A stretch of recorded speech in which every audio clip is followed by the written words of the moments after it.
We are back with another jam-packed episode of Lunes Live. Your favorite Compas got you covered with all of our NFL Week 6 takeaways. The LA teams went on the road and took care of business with wins in Miami and Baltimore. We'll get into some of the interesting stuff that happened in both of those matchups. I know Puka Nacua came off injured. Justin Herbert put on the cape again and saved the Chargers in Miami. Plus, we'll get into some of the top storylines from Week 6. There is a storyline that I'm actually very excited to start touching up on. Hilberto, why don't you give us our engagement question of the week?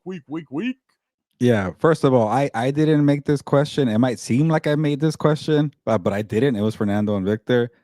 For the engagement question of the week, are the Kansas City Chiefs all the way back? I hate when people say that. All the way back. Are the Chiefs still the best team in the AFC? The Chiefs beat the Lions. I was surprised how handily they beat the Lions. It wasn't even close. After Amon-Ra St. Brown dropped that pass on 4th down, it was ball game over. So let me know in the comments, are the Chiefs still the best team in the AFC? Charger fans, let me know in the comments. Again, not my question. Love you too, Goon. That right now, that's what we've been hearing from the beginning, that Alt should be coming back against the Colts. So we will know if he's back. If he is back, Khalil's back. Well, we'll get into all that right now.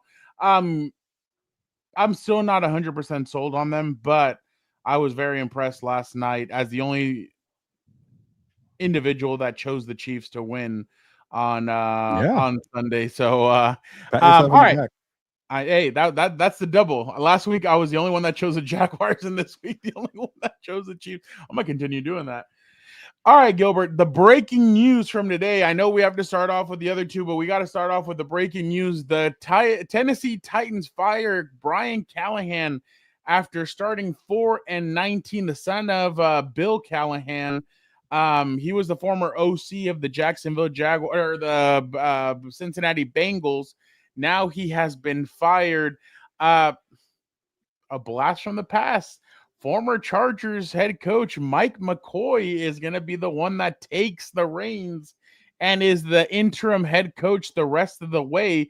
What do we have left? 9 weeks in the NFL? No. Yeah, 9. How many weeks? Yeah. No. We still have 10 weeks left in the NFL. No, heck no. What am I doing? 12. Sorry. No, we have 11 weeks. No, 12 weeks. 12 weeks. I am sorry. Holy crap, that was terrible. We have 12 weeks left in the season. I thought it was week 8 for some reason. We have 12 weeks left in the season, so that means that I don't think they've had their bye week yet. So we will get 11 games out of good old ball coach McCoy. Gilbert, for everybody wondering, what is Coach McCoy going to bring? Just know Coach McCoy will have the best 53-man out on that team, on that field. So best 46 actually, but the best 53 men will play. So get your popcorn ready for that. I'm so pissed they're not coming to LA. They had 2 years in a row in LA, and now they decide to go to Tennessee. But all right, Gilbert, what are your thoughts on because you were the one that said it from before in the offseason, Brian Callahan will be the first one fired. Gilbert, why now and why not a one and done, especially when you had the first overall pick? Yeah, I love what you mentioned there at the end. You know, why not last year? Why now? And honestly, what took so long? And, you know, I get it. You know, it's never easy to write about like a coach should be fired. And, you know, but that's what I get paid for, to have my opinions and my thoughts out there. And I pretty much wrote last year, like, he had a one and done type of season. It was that bad. Like, I know Tennessee doesn't get in primetime games. Nobody cares about the Titans. Remember the Titans, people. Remember the movie. We remember the movie more than the freaking team. But they were really bad. They spent a bunch of money on, you know, L'Jarius Sneed, Tony Pollard. They've had like 3 first-round picks on the offensive line. They extended Jeffrey Simmons. Yeah, they extended Jeffrey Simmons, who hasn't really done much. Can you remember the last time that you thought J.C. Latham was good? Peter Skoronski. They paid Dan Moore Jr. $88 million or $84. Who the hell knows? They paid Lloyd Cushenberry the third. They spent a bunch of money. They operated. They wanted to be a quick fix here. And I know I'm all over the place here, Fernando, but my biggest takeaway from this team, they can't get anything right since they got mad at Mike Vrabel. Oh, Mike Vrabel's too mean. Mike Vrabel wants more power. Yeah, because he was doing a bunch of work there in Tennessee, guiding Ryan Tannehill to the playoffs year after year and year. I get it. Derrick Henry was the star of the show there, but Mike Vrabel was doing an exceptional job there just to be a consistent playoff team, knocking out teams like the Patriots and the Ravens in the playoffs. I know they never got far, but they honestly remind me of what I'm talking about. Mike Vrabel now. They remind me of the John Harbaugh era. We're like, yeah, John Harbaugh has some down years, but he's going to get you in the playoffs. Why can't Mike Vrabel do that? The ownership in Tennessee did not like the power struggle there, so they fire Mike Vrabel's GM. Is it Robinson? I forget his first name. They bring in Rand Carthon, who and him and Vrabel are fighting. Vrabel loses the power struggle. Rand Carthon traded AJ Brown. I'm giving you the whole chaos here, and then they hire Brian Callahan. A year later, Rand Carthon is fired, and then they draft Cam Ward. 5 months later, Brian Callahan is fired. It's just like, where's the vision? Like, why so many rash decisions? And I'll tell you this right now, Fernando. The only reason they fired Brian Callahan is not to help Cam Ward. They're hindering Cam Ward. And I remember your original question, but they care about selling tickets for the new stadium. That new stadium in Nashville is going to open in 2027. Imagine having this crappy roster, this crappy team to open up a new stadium. Who's going to buy season tickets there? They have a good place for tourists. Maybe the tourists are going to buy the tickets, but other than that, that's all they cared about. Now for Cam Ward, I feel bad for the kid, but then it's kind of like the normal now in the NFL. Caleb Williams lost his coach after 3 months. Bryce Young lost his coach after 2 months. Trevor Lawrence lost his coach. Urban Meyer after 1 season. Baker Mayfield lost his coach after 3 months. Jared Goff lost his coach after 1 year. Jeff Fisher, shout out to you. 7-9 bullshit. It's been 5 minutes, I can say it. But what are we doing to first overall quarterbacks, and even like first round quarterbacks in general? Justin Herbert's had a crap load of coaches too. So I never understand that. And your brother pointed it out, and I know I'm ranting because I'm saying a bunch here. He was like, good. Why did they make Brian Callahan draft the quarterback only to fire him 5 months later? And that's the grand question. Like, why can't the vision be aligned here where you say, okay, we got a big first pick right here. Can we have 3 or 4 guys, decision makers, who are going to be around here for 4 years to help out the rookie quarterback, have the best situation ever, and flourish? Nope, they couldn't do that, right? So here we are today talking about the Tennessee Titans because they're a crappy organization. I'm done. No, and honestly, you're completely right. I mean, why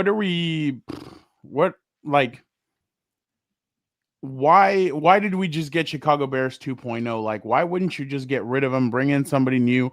And again, like you said, and the problem is, Gilbert, if they continue to get blown out, I mean, they got beat down by the Raiders. I think that was they're like, dude, the Raiders have been getting crapped on by everybody, and then the Raiders crapped on us. So, Senor, it's bad when the Raiders beat down your team. They fire everybody. Exactly, because I mean the Titans had a couple of turnovers too that they should have scored touchdowns on. But Senor Vivement, I'm just wondering where you go from now, because if they keep on getting blown out, what are they going to do? Because the stadium's going to be empty, and then what are you going to promise that now? You know what, they put themselves in a rough spot because now they have to go make a splash. You're going to have to go hire a head coach to make a splash. More gambles, more desperate decisions, more rash decisions. Yeah, they can't get it right. There's a head coach who has $1 million buyout that wants to leave UNC. He comes with a 24-year-old girlfriend, but hey, you'll get that's a splash. Remember, Gilbert, you know what's funny? A lot of people shit on the movie with Kevin Costner, Draft Day. Owners are like that, though. Remember what the owner tells them? I don't care what you have to do. I want you to make a splash. That's how owners are. Owners want a splash. I mean, I know it's not funny, but I just don't know what they're going to do. And then my question is, what can Mike McCoy get out of this kid? Because Mike McCoy got 2 years out of Phillip Rivers. Goon was right. They did get into the playoffs because the Chiefs missed a late game field goal and Weddle took that punt. But was that the year they won like 5 games in a row and they made like a late at the end run? of the season? Yeah. No, wait, no. That was the season that they were 9-7 and snuck into the playoffs. Okay. And then they went to Cincy and beat the Red Rifle. Like everybody thought that the Chargers were going to get blown out by Cincinnati, and they ended up beating them. But then the year after that, they had a win and you're in against the Chiefs. And I think it was Tamba Ali. No, it was the other guy. Oh God, I forgot their edge rusher. He was with them for a long time too, but he had 6 sacks in the game, and he just destroyed Phillip. It didn't matter who they put in front of him. We've seen Mike McCoy struggle with, I know he was in Arizona after the Chargers stint, wasn't a good stint. Then he took a couple of years off. He was with Jacksonville when the Chargers, when they came back and beat the Chargers, and everybody thought Mike McCoy had Trevor Lawrence as the quarterback's coach off to a really good start. Then the year after that, it kind of went to crap. So it'll be interesting to see what kind of version Mike McCoy is able to get out of Cam Ward. But the thing is, you have to get the kid weapons. And I don't think Mike McCoy is going to last long enough for that. I think right now the Titans are going to turn into sellers. They're going to start selling some of these players. They're going to start selling some of these contracts. The good thing is, I guess, when you go into the draft next year, you don't have to have a quarterback. So you can look at receiver, offensive line, defensive tackles, defensive line, anywhere else. So I definitely am interested to see what the Titans do, but you needed to fire him. I mean, I guess like you need to make some noise. You did it 9 months too late. I thought they should, or 10 months too late. You should have done it last year. You should have gone to go get a head coach. Maybe a Pete Carroll would have done a really good job with Cam Ward, or maybe one at Mike. Well, no, you can't bring Mike Vrabel back because you had already fired him, but at least go do something. But it'll be interesting to see what happens with the Titans. The Chargers go play the Titans in a couple of weeks, so it'll be interesting to see Mike McCoy against his former team. But yeah, Gilbert, any final thoughts on this? No, but I'll go off of what our Moy 42 mentioned here. You know, they should trade a bunch of people, especially, you know, to rebuild. You know, even Jeffrey Simmons. Like I saw the comments from Jeffrey Simmons where he was like, "Yeah, this was our worst week of practice like ever, and that's why we got our butts whooped against the Raiders from all teams." So, yeah, you know, send everybody out. Trade L'Jarius Sneed to the Rams. I already mentioned that one. They need a cornerback there. Trade Jeffrey Simmons to maybe the Bears. Any team that needs a defensive tackle. Maybe go to the Cowboys. They're really fascinated with defensive tackles there because Kenny Clark would be a good duo. Yeah. So, and then who else is good there? I don't even know. Like that's pretty much all they have there on that roster. But just trade everybody. They spent a lot of money a couple years ago, and they might do it again recklessly. So we'll see what happens. Yeah.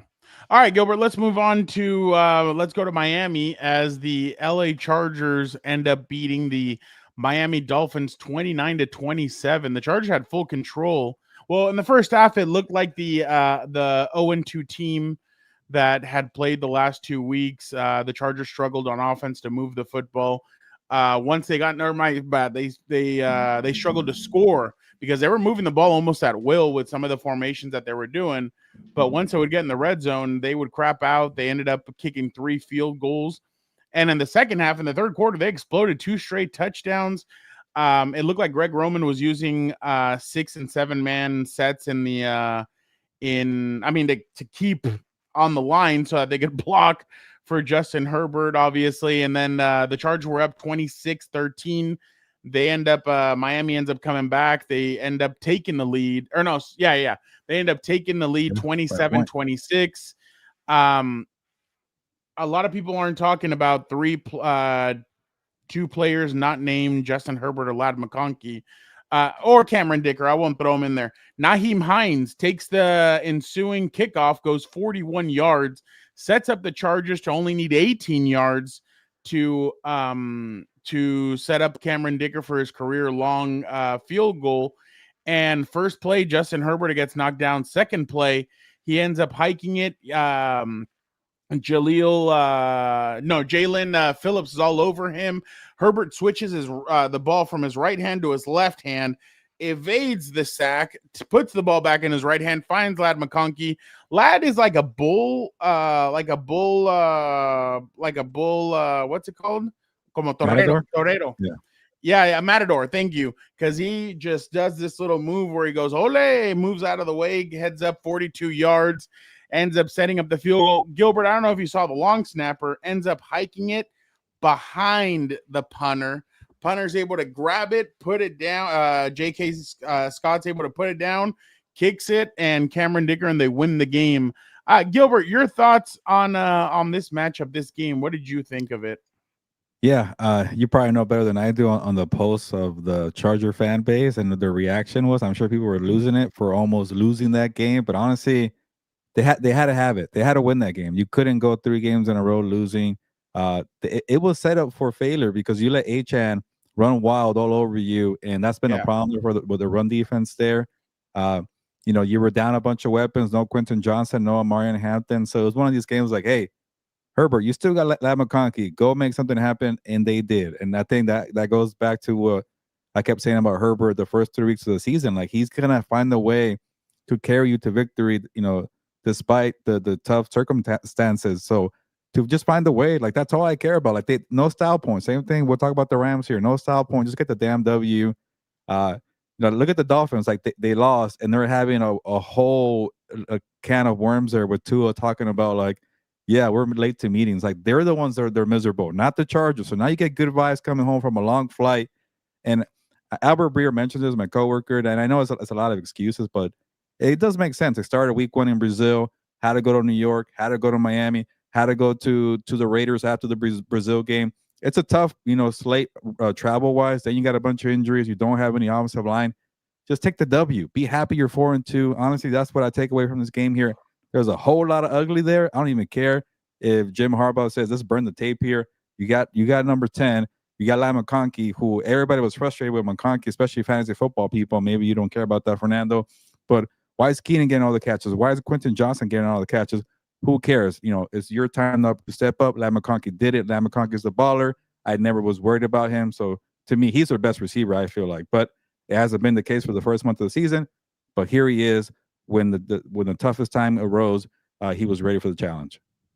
I completely agree. Pepe Le Pew Pew is talking about, that's a line from Step Brothers.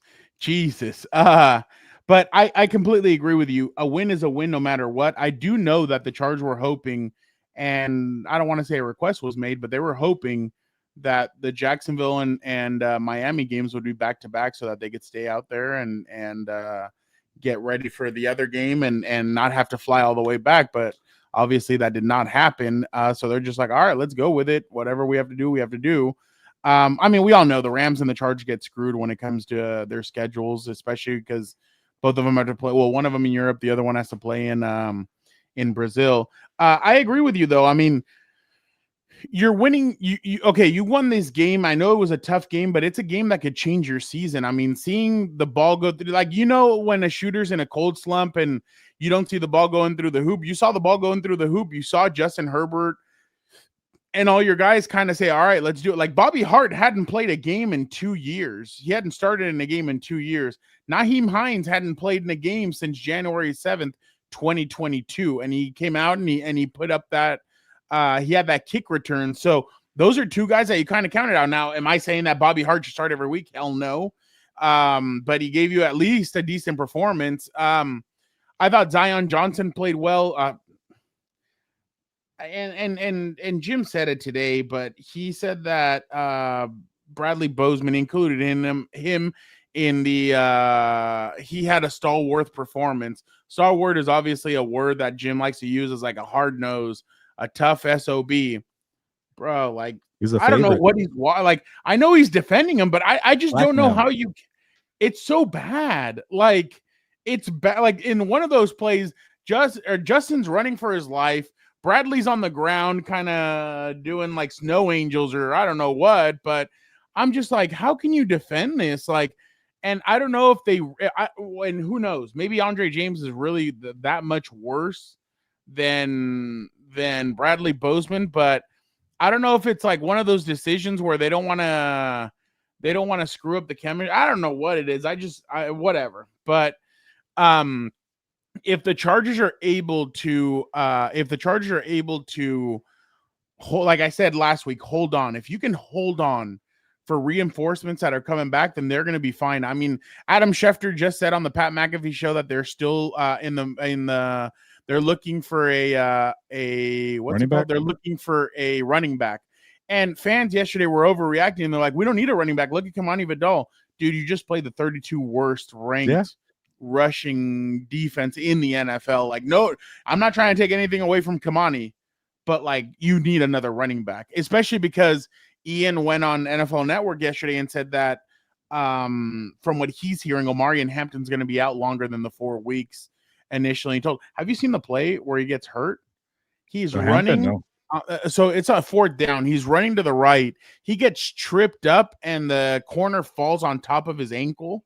So that's where he got all messed up. But I'm like, dude, what a freak accident. But I definitely get Tony Pollard from Tennessee. Get Breece Hall from the Jets. Get Alvin Kamara, who I don't think is gonna get traded, but there's a lot of options out there. You know, I told Dan yesterday on the show, why wouldn't you just turn around and call Miami and be like, what do you want for H-N? Yeah. I mean, the dude just ran all over you. You could use some speed. That's the thing the Chargers don't have on their offense is speed. And I think a speed like him could definitely benefit. I think if you had a 2-back system like them, I think it'd be pretty good. But that'd be a tricky one though, because like, how much would you give up knowing that you have Hampton, the 1st-round pick coming? Well, and not just that, the Chargers don't have as much draft capital as they have in years past. They might require like a day 2 pick, 2nd or 3rd. I feel like. You think so? I think so. I think he's that talented. Okay, well, I mean, I think if you put in a 4th this year and like a 5th or 6th the year after, I mean, who knows? But at least make the call. Yeah. You just can't come away with and I see fans and they're still dead set on this. Who was the one during training camp that everybody was so excited? Rocket Sanders. I'm like, the Browns aren't even using him. Like, what are you guys talking? Like and this is the problem with training camp is that fans fall in love with guys during training camp and they realize like, hey, maybe this guy is just not that good. I don't know. But on the Tua side of things, if it's a player-led meeting, aren't you the quarterback? Aren't you the one that's supposed to like get those guys together and aren't you the one that has to be like the leader that gets guys together? Like, you're the quarterback. You should be organizing these player-only meetings. It's not even that. Let me if you look at it, it's the first one. All right. Like, listen to what he says. Like it just all sounds so bad. Hold on, there we go. Well, I think it starts with the leadership. I thought it was AI. And helping articulate that for the guys. And then what we're expecting out of the guys, right? We're expecting this. Are we getting that? Are we not getting that? We have guys showing up to player-only meetings late.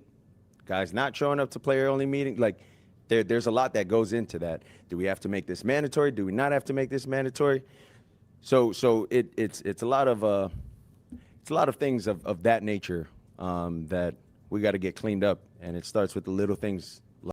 You know, it's funny, Dan Patrick, and we'll get off of this, but Dan Patrick basically said, and I completely agree. It sounds like it's a quarterback that wants his head coach fired.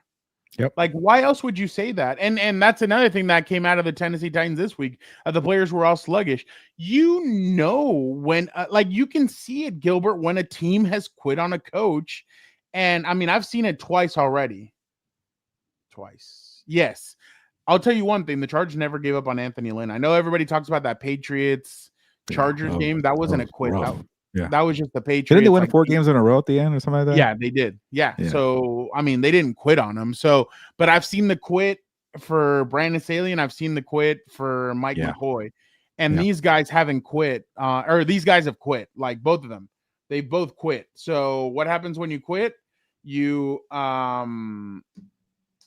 shit like this happens. So I really wonder what the future is for Mike McDaniel.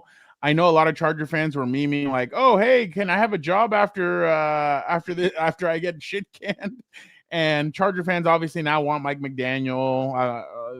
I get it. Like, people are still really not happy with Greg Roman, but I definitely think that if Mike McDaniel's gone, Chris Greer needs to join him. Because what other, like, you can't keep one and not keep the other and everything. But by the way, did you see the picture of that Stephen Ross had come down? Let me get this real quick, and then we'll move on. Stephen Ross had come down to the field to celebrate with the team after they were going to beat the Chargers. Oh. And look at his. That reminds me of that. It was a couple years ago. Dan Marino comes down the field thinking the Dolphins are going to win, and the Titans come back at the end. I forgot about that. Yeah, yeah. It was like 2 years ago, I think. Yeah, it was like a Monday night game. Yeah, he's like, "What the hell am I watching here?" Exactly. All right, Gilbert. The Rams. The Rams end up beating. Sorry, they end up losing Puka Nacua. He didn't end up coming back, right? He did, but he wasn't needed much because the game was pretty much in control the whole time. Well, the Rams end up barely. Well, after the Baltimore Ravens got shellacked by the Houston Texans, it seems like the Baltimore Ravens kind of fought back for their head coach after the week that he was having with everybody talking about him. Cooper Rush, 11 out of 19, 72 yards. Tyler Huntley, 10 out of 15, 68 yards. Not much going on there. Derrick Henry, 24 carries, 122. If they lose one more game, do you think the Chargers should call and be like, hey, you already gave us that pass rusher. Would you give us Derrick Henry? Everybody should call. But again, it's like the Chargers are in a tough position because you just spent the first round pick on a running back. And it's like, how much would a Derrick Henry who's like what 30, 31? I lost track, Fernando. Third round pick. How much would he cost? Yeah, third round. You also got to take on his contract that he just signed too. I think he has a couple of years on it. I'd give up a fourth. I would do a third round. I wouldn't even think about it. I wouldn't care about the future. Like if I'm in it to win now, I would do it. He's still that good. He has a fumbling problem, but I would do it. On the opposite side, Matthew Stafford, 17 to 26, 181, 1 touchdown. Kyron Williams, 13 carries, 50 yards, 1 touchdown. Higbee was the high man here. 4 catches, 40 yards, 1 touchdown. Gilbert, I did not watch much of this game. I just thought it was going to be It was, yeah. Oh, it was? It really was. It was pretty bad. What did you think? And because it's such a snoozer, I'll answer Brian's question here. Will the Rams need to call up a wide receiver from the practice squad? I think they do, which it was weird because Nacua came back on the field. I don't remember. I wasn't paying attention this close. I don't remember if he stayed on the field after that first drive. He came back. Maybe they said, take it easy. But it was kind of like it's strange that he made it back on the sideline. Was that trying to play.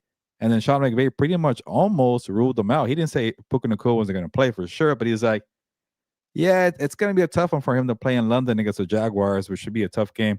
I know the Jaguars, pretty much folded against the Seahawks, but still, that's their home turf right there for the Jaguars. But I think the Rams should, just kind of focus on their guys. They have a bunch of wide receivers. It's just Matthew Stafford and Sean McVay don't really use them. Just make Devontae Adams your number one wide receiver. Get more out of Tutu Atwell, who's made some plays, who I already sent my apology to because I thought he's just stealing money from the team, $10 million for doing nothing. But he's doing more now. Jordan Whittington has shown some flashes.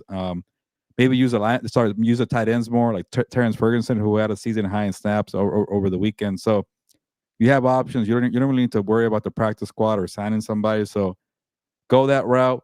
And then on the game side, it was all defense. They have a good defense. They don't have a secondary, but they have Nate Landman in the middle, and they have some great pass rushers. So to me, like I said on House of Horns, it's like they still have a lot of issues, but you had to win this one. Don't worry about style points. Just get the W. Stay in Baltimore an extra week. Worry about the London game, and you figure out the rest. I think they still play the Buccaneers. They still play the Lions. We'll see the measuring stick when they play those games, but right now, I can't tell if they're better or worse than last year, Fernando. They kind of just seem like they're stuck in this area where they have good receivers and good pass rushers, but they have a lot of issues everywhere else. They were better in the kicking game, but Josh McCarty missed a field goal. Again, you've got to trade for a cornerback. This is not a good secondary. It's not a secondary that's going to lead you to the Super Bowl. So we'll see what they do. They got a couple weeks to figure it out, but they got lucky. They got Cooper Rush and Zay Flowers fumbled twice too yesterday. So they didn't need the cornerbacks yesterday. I think it's a good moment for Devontae and Matthew. If Puka can't go, and again, the Rams need to think about the long term. If they need to put Puka on a plane to fly back to LA, put him on a plane, have him fly back to LA, and you guys go to Europe and go do that. There's no sense of putting him in there. Go let him go rehab. I think they have their bye week, right? During the London game. You have 2 weeks to get him ready. So why not almost 3, because obviously the week that he comes back, but you've already put enough stress on Puka. Why not have him rest? And this is a good chance for Devontae and Matthew to kind of get going and for the running game to get going. By the way, they're playing a Jags team that a week ago we all thought, oh wow, okay, they're pretty impressive. They beat the Chiefs, and now they lost to the Seahawks, and you're like, okay, who the hell are you? Like, are you good? Are you shit? Like, who are you really? So I think that's something. I know that was really bad. That was not. They lost by 8 points, but it felt like they lost by 20. Yeah, no, that was not a good look at all. Yeah, I'm just wondering what they're gonna end up doing, but should be an interesting game. I know Eric will be watching it on our way to Chargers Colts, so I'm interested to see because sometimes he puts it on the US or the car and I can hear it, so I'm interested to hear what. So the Colts are coming back to LA twice. Yeah. Jeez, interesting. I mean, that's a similar thing with the Chargers. Why wouldn't you just let them stay out there and do that? Like the Commanders came in a day early. Yeah. And they came in a day and a half early. They practiced at the Coliseum. Yep.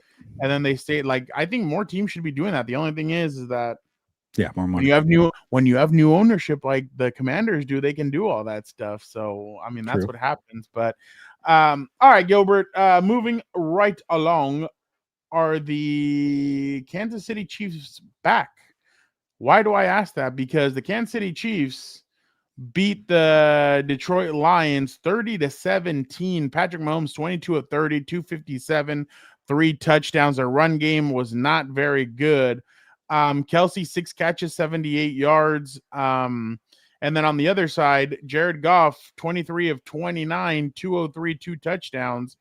The surprising part, Gilbert, to me, and I'll get to you in a second, is they went away from Jamari Gibbs and David Montgomery. I mean, David Montgomery 4 carries, 24, Gibbs 17 of 65. I felt like they for some reason, Gilbert, I think they kind of go away from, they use one, they get away, they don't use the other one, then they kind of go back to the other one, and it's like you should have a consistent number of carries that both of them should be hitting.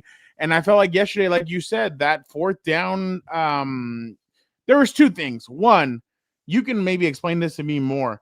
Why was Jared Goff's touchdown not a touchdown? Why was there illegal motion? Because they threw the flag very late. Like, they threw it like 5 minutes after the play had happened. And I don't know. I didn't know you could do that. I didn't know if you could go to the video review. I don't know what they did because I wasn't listening. I was watching the Ed Gein documentary, I watched that too after the game. Yeah. Oh my God. He's a sick mother. But it's like Dan said, people from Wisconsin, Gilbert, I mean, mother? Doing the voice, hey, wait, do you want to see a magic trick? I thought it was a neat trick. Mother? I cannot fornicate with you because mother says I shouldn't fornicate with a whore. Are you a Jezebel? Yeah, exactly. But Gilbert, it seems like, well, obviously the Lions were also they were missing several players on defense, and you could just tell. But I thought this told us more about the Chiefs. That Pepe Le Pew Pew, Ed Gein is who, like, Dahmer and all these guys kind of modeled their like, it was their, like, Tom Brady or whatever. Like, he was like the guy that got it all, the Tom Brady of killers. Cereal. Yeah, they made Psycho off of this character. Yeah, exactly. There you go. And I didn't know how to explain it. Massacre is based off his story too. So it's exactly.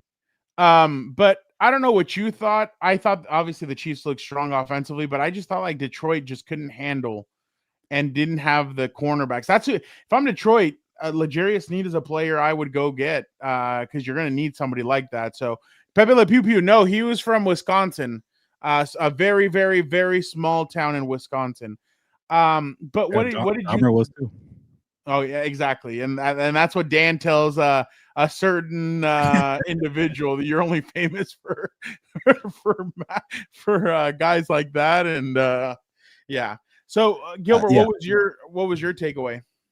It's actually a weird game to dissect, and I know we're going to touch on weird. Jared Goff later on, so I'll try to go a little bit all over the place and hit the points. Like, yeah, like the Chiefs pretty much had their way, but they kind of got a break, and I know people lost their crap on that play you're talking about. Also, the Chiefs didn't get a single flag in that game. I saw people that's wild. Made a big deal off of that, but like I feel like they caught a break the second that Amon-Ra St. Brown dropped that pass. Like it was like such a pivotal point in the game. It was only the second quarter, but it really had like a 20-point swing. The Lions could have taken the lead there on that drive there. The Chiefs ended up scoring some points there. They went up 10 points, and the Lions fell behind for the first time, double digits since week 1, when they also abandoned the run. And I know I wrote about this too, and I felt like my story is a little complicated because I'm not sure what's the real problem for Detroit. Like, they're still my Super Bowl pick, but it's just weird that you're not able to you're not built to play from behind. Like, how's that possible? How can you be a Super Bowl contender when you can't throw your way into a game? And then Jared Goff, that drive where they were down 10 for the first time, you know what the Lions did? They threw the ball 8 times in a row. Jared Goff completed every single pass. They scored the touchdown, and then it's to that great pass to Laporta, and they trim it to 3. So I'm like, it's not really a Jared Goff problem. And then on the other side, the defense just folded. They had the tent. They knocked it over. Mahomes did what they wanted. And I'm like, okay, that's the problem. I think it's the defense. I don't want to blame Jared Goff. I get it. He's not a superstar quarterback. He has his limitations. But when you're guiding an offense that's like putting up 30 points every single week, and it's not his fault that Amon-Ra St. Brown dropped that pass. And then there's a lot of things to play. Aiden Hutchinson 15-yard penalty. That was on second. It would have been like 2nd and 10. Yeah, and then I know I'm all over the place. So Brian Branch, you wait until the game is over to fight back. Get the hell out of here! Like, you were picked up. You were picked on by Patrick Mahomes, and then you're a poor sport when Mahomes trying to shake your hand. You shove it out the way because you got burned time after time. Rashee Rice wasn't even back, and you still lost that badly. So to me, I'm going to chalk it up to one bad, ugly game for the Detroit Lions. But the thing about them not being able to play from behind is starting to get on my radar. How can that be for a team that could drop 50 points on any given day? Are you really set? And by the way, Chris Collinsworth was really taking shots at Jared Goff. It was very subtle, and it kind of seemed like it was not the real.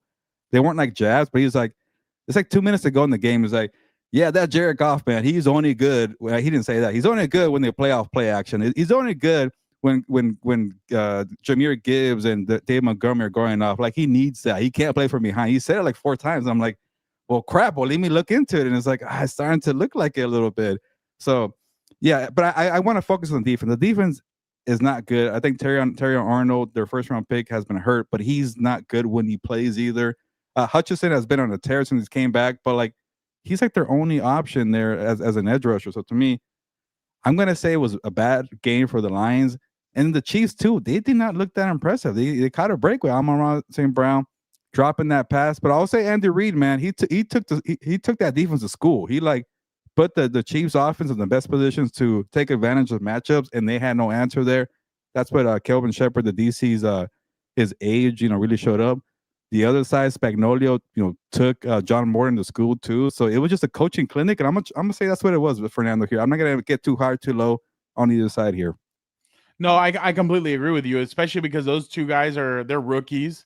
They're rookie coaches. They're barely starting to learn how to walk, how to piss, and all that. So I'm definitely interested to see how they're gonna bounce back. But yeah, no, they definitely showed their deficiencies and that's what I think it was, because they were doing a lot of different things. And again, it wasn't like Chris Jones had a great game or anything like that. It was the defense as a whole. I think they were pissed off after but that's the thing. Why does it take until you get beat by the Jags for you to have a game like that? So that's what I'm wondering. I'm wondering if it's just they took advantage of the inexperience. And if they played a team with more experience, are they going to lose some of those games? So I'm interested to see moving forward what the Chiefs look like. They're going to get played tough this weekend against the Raiders, but no, you don't think so? They lose by 20. I think Brock Bowers comes back. You see the Raiders play the Titans one time, you think they're going to make it a challenge? No. I'm not on that. No, but the Raiders usually play them pretty. When they thought they had a rivalry here, they play them pretty tough. I mean, it was one time on freaking Black Friday, get out of here, or Christmas, whatever the heck it was. Was that Derek Carr and Henry Ruggs? I don't remember. Well, no. I remember there was a game where Henry Ruggs just completely blasted. That was way after that. It was like by the way, years with Tony Pierce. He is going to play in the NFL again. I hope everybody knows that. Yeah, I wouldn't even give that guy 26 years I wouldn't old. give him 2 seconds of time in my he stories. He is 26 years old, and I think he gets out of prison next year. No. I'm willing to bet. If somebody does that, they're freaking stupid. But yeah, I am willing to bet whatever anybody wants that Henry Ruggs plays down in the NFL again.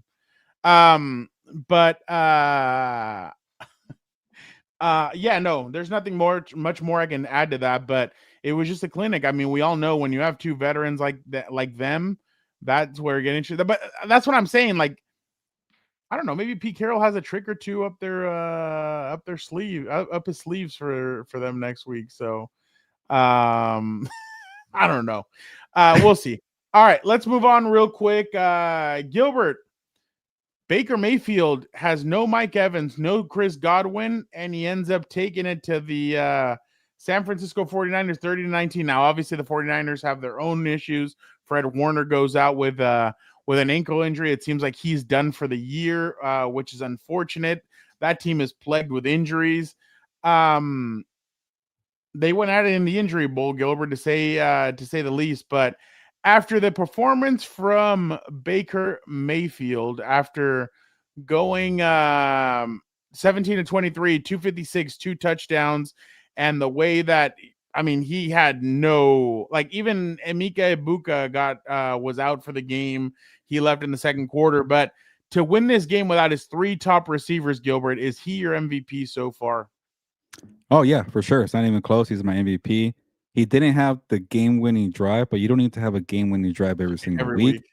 To me, the biggest moment he had that looked like an MVP, or 2 moments back-to-back, that game was over when Baker escaped the pocket on 3rd and 14, ran the ball for 15 yards. He was a Baker Mayfield of Oklahoma early Browns day, just showing off, flexing. I loved it. I love the energy.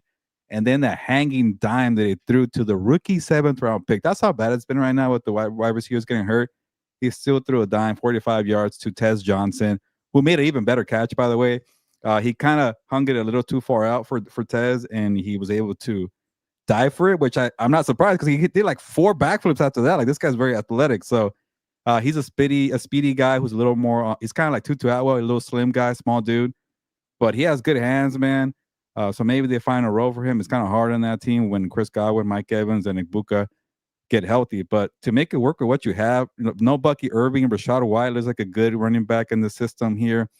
And even to this banning here, this question's been answered a year ago. Like, Baker Mayfield is not a system quarterback. He's taken coaches from OC to head coach. Liam Cohen, Dave Canales. Do it this year too. He might do it with Grizzard. Like, I don't know if he's gonna get that. I feel like after a while, it's like, okay, is that too many? But Cohen's doing well. Canales, if he wins the MVP, there's no way. Yeah, so maybe he does something too. And I think with Grizzard, he was under Liam Cohen last year, so it was continuity with the scheme, which is beneficial for Baker Mayfield. Again, look at Cam Ward, look at all the number 1 picks. Baker Mayfield was in that situation when you lose a coach right away. You learn like 4 or 5 playbooks in the span of 4 or 5 years. So that was big for him, and then we're seeing that to do that. Like, there's still like 3 or 4 offensive linemen that are missing from the starting lineup, and he's still making it work. Now, I don't want to just talk about Baker. You've done this before. For now, Todd Bowles, man, should be coach of the year right now. He might be the front runner. The way he was confusing Mac Jones came back down to earth. That's why you're more of a high-end QB2, Mac Jones. All this crap about Brock Purdy, put that to rest there. He's not a QB1 consistently because he gets rattled. Sometimes when you get good schemes like that, he's going to make killer mistakes. But Mac Jones has been great. I'm not trying to crap on him. I just want to give Todd Bowles credit. He looked flustered at the end there. But again, Baker Mayfield pretty much stole the game on those 2 plays right there. So, yeah, they're finding ways to win. They don't look super mighty, Fernando. They're not like an unbeatable team, but who is right now? I can't name you one unbeatable team. So they're in the race, man. You know, I'll throw money at them because they seem that good right now. The thing is that they also have reinforcements coming. Once those reinforcements all come in, then that's when they're going to look pretty crazy. Because, I mean, they have McMillan. They're about to have a 4-receiver system with Mike Evans, McMillan, Godwin, and Mika Ibuka. Like, it might be. And then the 2 running backs, like, they're going to be – and then the offensive linemen coming back and everything. I think they're going to be even better. And I'm sure they never stay quiet. I think they'll make a trade or 2 before for the defensive side of things. Hassan hasn't done much. Riddick. Yeah, no, and I think they will try and address that. I just don't know if it'll be Trey Hendrickson because it looks like he's going to be missing some time.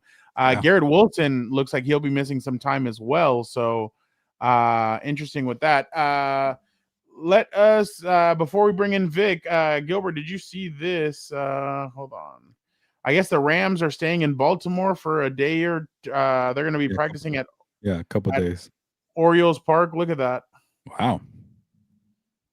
I'm assuming they're not in the baseball playoffs anymore. Oh, dude, hold on. Look at this comment. That field is foreign to October activity. More scrimmage yards and playoff wins in recent years in Baltimore's. They were decent for a couple years. I forget. Oh my God, it's so funny to see. All right, let us now bring in Vic and let us see what. Ask him about that one time he almost got murdered on the train to Baltimore. Oh shoot! Okay, that'll be very. Scary as I don't think he's laughing, but we'll see what he says. That's how serious it was. Vic, how are you doing? Doing good. I can't believe we're in week 6. Honestly, Vic, you can crap on the city of Baltimore. You said you had a scary experience when you. I did. I actually wasn't a train. It was a bus. I had to take a bus from the airport to my hotel. But I will say this: it's the best hotel I've ever stayed at. Like, their breakfast was bomb. Like, they had a dude there doing the what is it the omelet. You went to Baltimore, didn't you? I did. I wanted Victor to be the tourist who craps in the city and then like never goes back just goes to the bad parts. Yeah, no, he just he started off and then he went really nice after that. I do like the location of their stadium right in the downtown. There's a lot of things to kind of do, so they have some perks. Did you guys have some? And they also used to have the best press box location in all of football. It was right in the middle of everything, centered in the middle of the field. Oh, they moved it though. They must have like the best baseball and NFL stadium combination, because that baseball stadium is one of the top ones in Major League Baseball. Is it next to each other? I forget. I don't know, but in terms of like if we're talking about like I've heard great things about MT Bank Stadium, so I have not been there. I remember Dan and I were on our way to Washington, D.C. back in 2019. My brother, my sister, and I went to D.C. to just go check it. Well, my sister couldn't go because she had a final, but my brother and I went, and we took a bus from New York to Washington at like 10 o'clock at night. So when we get to Washington, we pull up to a cemetery, or to Baltimore. We pull up to a cemetery, and somebody asked the bus driver, "What the hell? What are we doing at a cemetery?" He's like, "Oh, this is the bus stop. We're picking up people." And like there was a dude running towards the bus, and the lady starts screaming, "You better close those damn doors!" And then he's like, "Do you have a ticket?" She's like, "Who gives a shit what he has? Close the damn doors!" And they closed the doors, and we took off. And I don't know. It was crazy. It was like midnight. Like when we got to the hotel, it was like 1 a.m, and then the dude had like no feet, so he was just dragging himself. Remember in Shallow Hal, the guy that drags himself? Like Daniel's like, "Here it goes." He's like, "Okay." he's like, you take the head, just kick him in the face, and then I'll take him down. I was like, take him down. He's already down. What are you talking about? So this was at a stop by the cemetery. Is that what you said? Yeah. No, that was the cemetery. Yeah, but when we got to our hotel in DC, Ah. the guy had like no legs, and he had to come over and like open the door for us, but he was dragging himself. And I mean, Daniel's seen a lot of zombie movies and stuff, so I was like, damn. So yeah, it was. This story reminded me of that scene from Harry Potter when they get on that bus. Oh yeah, yeah. It was number 3. Take it away, Ernie. It's gonna be a bumpy ride. Yeah, I love that movie. Go. See, I knew you do. Yeah, Gilbert doesn't know anything about that. He stopped at freaking number 6. He didn't even watch 7 or 8. I got to like I got to like 5. Hey, this is the time to watch Harry Potter in October and November. All right, Vic, what do you got for us?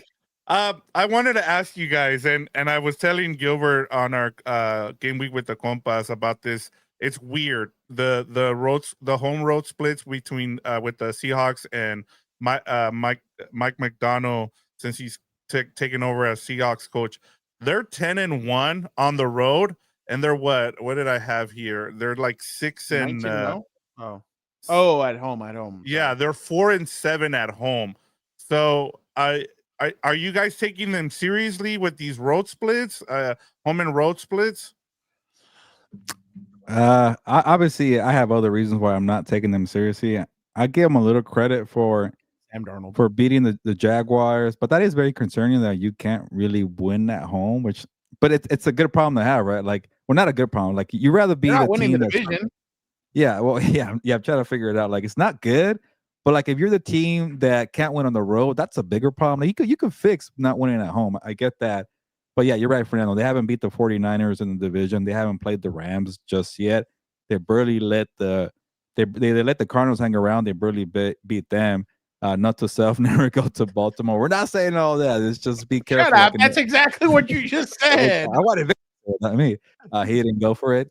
But yeah, I don't know. I know that people are trying to make a thing. Like, it's like, oh yeah, they lost to the Buccaneers, but they're a good team. They beat down the Jaguars. Oh, sure, I'll give them credit, but and I'm not a total hater. I've been saying, you know what? If they unleash Sam Darnold, I'll start giving them respect, and they're doing that. They finally realized like Sam Darnold could play, and then Jackson Smith and Jigba, man, he is a baller. I apologize. I was a little worried that without DK Metcalf, he's not going to benefit from the matchup. Legit number one. He is just straight killing it right now. Those two guys are on a tear. It's funny how when Darnold has Justin Jefferson, it's like, oh man, he's benefiting from Jefferson, and Jefferson's doing all the work. And then with Njigba, it's like, yeah, look at Darnold making that guy look good. It's like, it's weird how we just kind of, have the narratives, but Njigba is just as good, not as good, but close to Jefferson level, which says a lot. But I think I've seen enough in Darnold to say he's also carrying the weight there. He doesn't have the Kevin O'Connell, the whisper in his ear to do everything there. So offensively, they're impressing me. I think they have something going there. They made it work with the O-line. Their running game's up and down, but you don't want to rely too much on that running game because I think Darnold, again, is a key.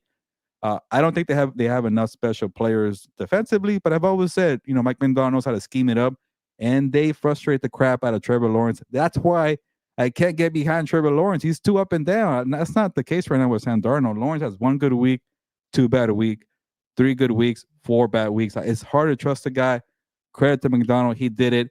So to answer the question here, Vic, I'm a little concerned because I need more from the Seahawks, but they're starting to get my attention. And to your credit, you're on them, but I think they're still a little overrated. Yeah, and they have a bunch of guys that are hurt in that secondary. As you guys were talking about earlier about some of those teams that might get some reinforcements, there's somebody to kind of keep an eye on, especially if they get their secondary fixed. Fernando, what do you got for me here? What? No, what do you got? Like, what do you think about? Are you concerned about the road splits? Yeah, I mean, the home and road splits with the Seahawks. By the way, what Brett's saying is true. Everybody's talking about like everybody used to say, "Oh my God, Zay Flowers is the best receiver out of these 3 or 4 receivers that got drafted together." Now everybody's saying that QJ, Addison, and JSN are the good ones, and Zay sucks. So that's pretty funny how stuff changes in 1 year. It is concerning because like your home matches you're supposed to win. It's the away that's going to be the up and down. But I mean, if they get into the playoffs, they're going to be on the road. There's no way they're beating the Rams or the 49ers for that division. But if they can go on the road, then I mean, more power to you. It is concerning though. I mean, you want to win at home, you want to win with your fans. You don't want to have them leave all pissed off. And like Gilbert and I were talking about, I mean, look at the Titans. They want to sell season tickets for their new stadium, and who's going to be a part of that? So obviously they're not in the same vicinity, but I am concerned about the Seahawks in a sense. Like they haven't had a signature win at home yet, and I feel like that's kind of they've had signature wins on the road, but they haven't had it at home. So I do think that they need like one or two, especially when let's see, they have you're gonna have the Rams. They have the Rams going there. They're the Seahawks. No, the Texans come there next Monday. So you're another doubleheader. Yeah, the Jaguars are best win of the season. That's not really saying a lot either. That's what I'm saying. Like, well, that's they beat the Steelers. Your Steelers, I guess you can say. They haven't been my team this year. That team is one that I've just ignored. They have the Colts, the Vikings, and the Rams go, and the Texans go to the Seahawks. They're going to need to split at least those two damn games. Like, what are we doing? But I agree with 1,000% with Gilbert. I do think that it is concerning. I mean, like I said, if they can make the playoffs, you're going to be on the road. So there you go. More power to you. But all right, last one. We'll go fast here. Fact or fiction? Have the Panthers finally turned a corner in the rebuild, Fernando? No. They're playing well at home, but like again, the opposite of the freaking like it's like Gilbert said yesterday in the group chat. Great job beating the Cowboys. Now they're gonna go on the road and go get shellacked by whoever the hell they're playing. I don't even know who they have. With them too, like they're really good at home, but on the road they are terrible. Well, they're gonna go play the Jets. Oh, Jets! Oh yeah. They better win that one. Oh, and then the Bills come there. That's going to be an interesting one. That's going to be really interesting to see what happens there. But yeah, no, I definitely think that the Panthers are doing some good stuff. It's just, can you win on the road? And you haven't. You've gotten crapped on the road, and you still have to go to Green Bay in a couple of weeks. You still have to play some of your divisional opponents away from there. So, I don't think they've done a huge turnaround. I think we're going to see more of the same of what we saw last year. Very good moments, crappy moments, but it's just going to be kind of a roller coaster up and down with them. Again, Bryce Young is kind of hit or miss. He has some good moments. He has some bad moments. Yesterday, he was a lot better. He had 3 touchdowns, 1 pick. I'm not going to say he outplayed like Dak or anything because Dak obviously played well.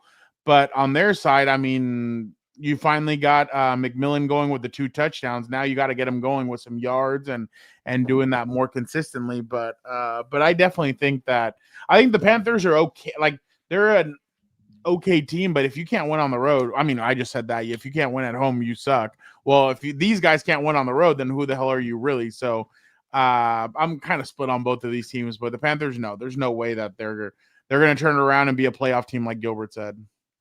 Gilbert, you wrote about this. Yeah, I completely agree with Fernando, and I'll just say fact only because it's like maybe this is something they could build. I'm not saying they're all the way back, like even if they beat the Jets, what the hell is that going to do? But I think there's something here that Canales needs to focus on and just run with it. And if he does that, I think it's a big fact here. And I'll say this by crapping on Bryce Young, but also giving him a compliment. Okay, by now he's not gonna be a superstar quarterback. We know that he's not gonna be a legit, top 10 quarterback, but he could be. Caleb. What was that? Is Caleb?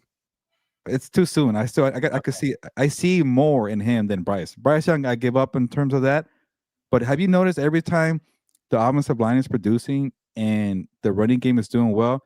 Like what Rico Dow is doing is similar to what Chuba Hubbard did last year. He got paid in November of last year because he was running through those lanes that the offensive line is producing. People don't talk about Canales' running scheme. It's like, Kyle Shanahan's, or the Shanahan zone scheme there. He has something there where, like, whenever they run the football like crazy with Rico Dow, Chuba Hubbard, Bryce Young looks like a competent quarterback. He's just doing what Daniel Jones is doing with the Colts, with Shane Steichen. He's running the scheme efficiently. That's a ceiling, I think. Just being a game manager, get it out the way, have a couple plays here for Ted McMillan, and run the damn football. Have a good O-line. If he's able to focus on that, on your bread and butter, where you get, maybe you somehow find better linemen, you get like a Rico Dow. How long can he keep doing this? I don't know. find your real bell cow, like a Derrick Henry, then you got something cooking. I think that's the recipe there. And also, this defense with Evero has been pretty good. Like, I know the Cowboys, had their way a little bit, but for the most part, they shut down. Javonte Williams, Brett is saying Gilbert will be taking Young up in 2 years when he's a Rams starting quarterback. Hey, he's gonna go to rehab, like Fernando said. Bryce Young can go to rehab, and then he'll become a superstar. He's just okay. Like, at this point, they invested so much in the guy. Let him be the game manager. Let him be your Derek Carr for 9 years. Like, but just find something. So that's all I wanted to say. I know we got to watch the football games here, but I'll say fact only because that running scheme is very good. Yeah, real quick. Go ahead. I was just gonna say, I think my biggest takeaway is what you just said is how they've been running the ball. Like, to me, that's been the biggest thing. And even they lost 2 linemen for the year, so that's been the other thing. So it's more of a scheme there. But go ahead and take it away, Fernando.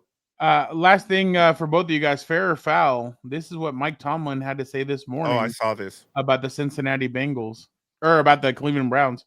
To be honest, it was shocking to me. Andrew Berry must be a lot smarter than me or us, because it doesn't make sense to me to trade a quarterback that you think enough of to make your opening day starter to a division opponent that's hurting in that area. But that's just my personal feelings. That's a red flag, Cincinnati. Why would they give you a quarterback? Yeah, come on. That's a divisional rival. What did you think of that, Gilbert?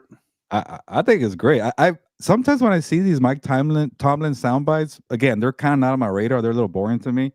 I think it's AI. Like, Mike Tomlin really said that. There was something else he said that I forgot about. I'm like, he really said that? But he doesn't give a crap right now. He has Aaron Rodgers playing well. I was going to say that's 4-1 Tomlin talking. Yeah. If people were criticizing him right now, he would not be saying this. So good for him. Wasn't Andrew Berry? Didn't Andrew Berry go on a radio station and say, "How can you wait until how are you waiting until June or July or June to get a quarterback? Like, why wouldn't you already have him in a counter shot?"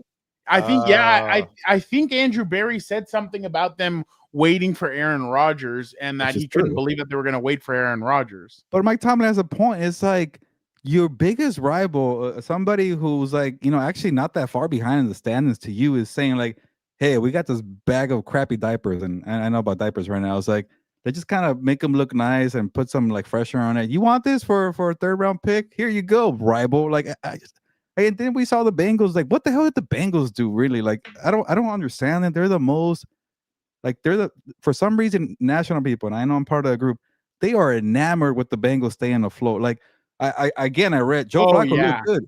How did Joe Flacco look good? Chase Brown hasn't cracked 50 rushing yards in the whole year.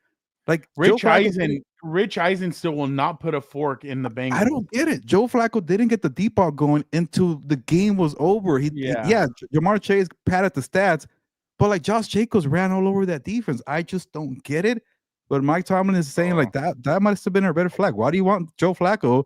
Here you go. Whatever. We need to get into the Packers tomorrow, because that's another team where I'm just like, I don't like, people are like, they're still like putting them as Super Bowl contenders, and I'm like, am I taking crazy pills like Will Ferrell says in Zoolander? Like, what is going on here? Jordan Love was not good, and he still won by 10 points. Vic, can you get a piece of paper out real quick? 4-1 Steelers. Gilbert at the Bengals this Thursday. I really hope the Steelers beat the crap out of them. Please fork the Bengals already. So give me the Steelers here. Go ahead. Packers at Steelers on Sunday Night Football. I still think the Packers are better, and that tells you a lot. Colts at Steelers. Colts, they have better offense. Steelers at Chargers. Chargers will be healthy. Chargers. Bengals at Steelers. Steelers. Steelers at Bears. At Bears? I'll go Bears. Bills at Steelers. Bills. Steelers at Ravens. Steelers. Dolphins at Steelers. Steelers. Oh, I already know which way you're going with this one. Steelers at Lions. Lions. Steelers at Browns. Steelers. Ravens at Steelers to end the season. I'll say this split. I think Lamar will play in one. Ravens. You only have them with 4 losses. 9-8. Oh, really? Oh, wow. damn. 9-8. Well, that's what they do. Like Victor, you've been on this. They fade in the second half. We haven't got to the second half of the season, so that's true. I'm not buying it. I don't know why. They're an old team. Man, it's gonna be interesting to see who wins that AFC North now, because I mean, it's gonna be 9 wins might win it. Steelers to lose. Steelers are gonna win that division with 9 wins. Like it's a crappy division right now. Oh, what do you think? Real quick, what do you think of this? Sit Lamar and just burn the season? No, because you can go on. Because what we just said, the AFC North is still up for grabs. That's what I'm saying. Like even the Browns kind of had a chance there before they fell to 1-5, and then you're still trading Joe Flacco to your rival. It just doesn't make sense. Doesn't add up. They're saying John said that he'll be back for the next game. Gilbert, and Bears, middle linebacker. Yeah, write this down, Vic. Just real quick. Bears at Ravens. Bears. Ravens at Dolphins. Hold on. What are they? They're 1-5 right now, right? 1-5. Yeah, go ahead. Okay, so he said Bears over the Ravens. Ravens at Dolphins. This is where they start getting healthy, I bet. I think it might be the bye week already. Ravens. Ravens at Vikings. I go Vikings. I know I crap on them a lot, but I go Vikings here. Ravens at Browns. Ravens. Jets at Ravens. Ravens. Bengals at Ravens. Ravens. You give the Ravens a loss. You had the Steelers beating them. So let's go Ravens at Bengals. I'll say a split. I keep giving all the L's to the Bengals. Give me one for Bengals. Patriots at Ravens. Patriots. Wow, Ravens at Packers. Okay. I say they'll be at full strength by here. So give me the Ravens. I don't trust the Packers. Full strength by here. All you have is one game left. Ravens at Steelers. Oh yeah, they're that hurt. Okay. And you had the Ravens winning that one. 8-9. It's gonna be. They're just too behind right now. Yeah. So basically, what Gilbert's saying is that game is gonna be the Sunday night game. I'm telling you, I'm Saturday night. You know how I talk about the Bengals, people refusing to fork them? I'm having a hard time forking the Ravens. I still want to give them hope. I know. So do I. All right. We appreciate everybody so much for jumping on Lunes Live. Thank you to Vic for jumping on with us. This was a very good Lunes Live. Like we said, we keep on getting better as the season goes along. Don't forget, tomorrow we will be jumping on the Four Compas show at 5:30.